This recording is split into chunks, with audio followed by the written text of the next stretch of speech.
Baik Ibu. Pak, kali ini kita akan membahas tentang hukum tata negara ya Pak? Iya.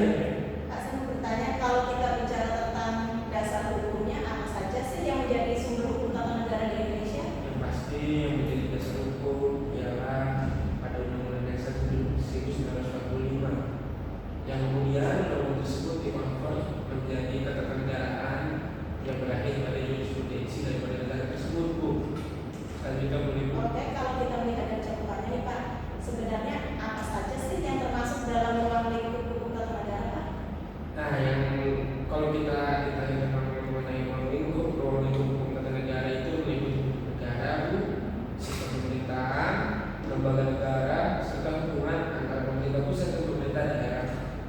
Oke, selanjutnya. Kita akan membahas struktur negara ya Pak. Kalau kita membahas tentang struktur negara nih, sebenarnya lembaga-lembaga negara di Indonesia itu terdiri dari apa saja Pak? Kalau ditanya terdiri dari apa saja, ada 3 poin di sini, Bu. Yang pertama ialah lembaga legislatif, kedua ialah lembaga eksekutif, dan yang ketiga lembaga yudikatif.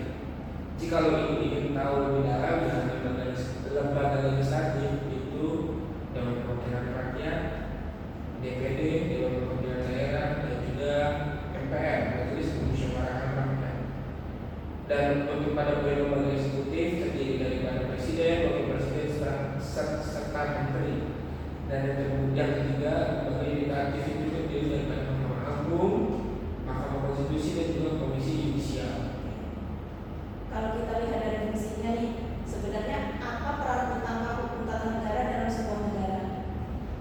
Yang pasti berperan untuk membantu kekuasaan pada negara tersebut, Bu.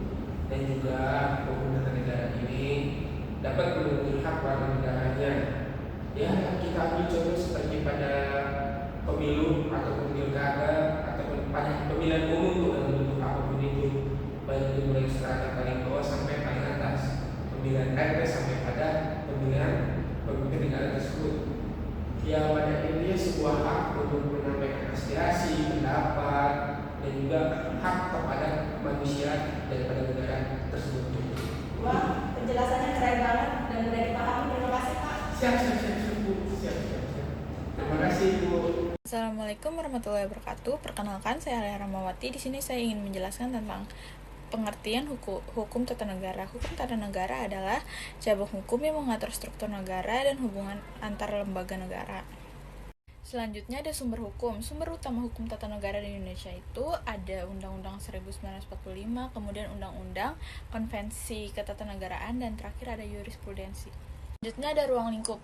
Ruang lingkup hukum tata negara meliputi bentuk negara, sistem pemerintahan, lembaga negara, serta hubungan pusat dan daerah. Selanjutnya ada lembaga negara. Lembaga negara di Indonesia itu terdiri dari MPR, DPR, Presiden, Mahkamah Agung, dan Mahkamah Konstitusi yang memiliki fungsi masing-masing.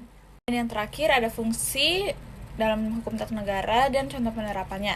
Hukum tata negara itu berfungsi sebagai mengatur kekuasaan negara dan melindungi hak warga negara. Contoh penerapannya itu seperti pemilu dan pengujian undang-undang oleh Mahkamah Konstitusi.